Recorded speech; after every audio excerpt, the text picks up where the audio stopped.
Harikrishnan, classic acupuncture. நம்மளுடைய அன்றாடம் நடக்கிற செயல்பாடுகளுக்கு நமக்கு ரொம்ப ரொம்ப அவசியமான ஒரு விஷயத்தை அறிவியல் பூர்வமாக நாம் பார்க்கலாம்.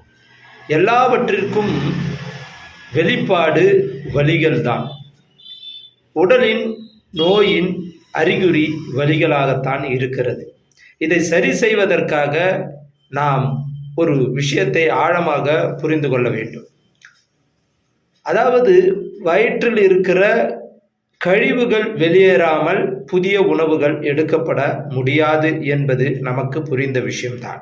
அதுபோன்றுதான் ஒவ்வொரு இடத்திலும் வலி தோன்றுகிறது என்றால் அங்கே இறந்த செல்கள் இருக்கிறது, அவை வெளியேற்றப்பட வேண்டும். வெளியேற்றப்படுவதற்கு உடல் முயற்சி செய்கிறது. அதற்கான சோதனையாகத்தான் நமக்கு வலி உணர்வு தோன்றுகிறது என்பது நமக்கு புரிந்தால் நிதானம் இருக்கும். இந்த நிதானத்தில் ஆரோக்கியம் மீட்டு வரப்படும். அதை தவிர்த்து நாம்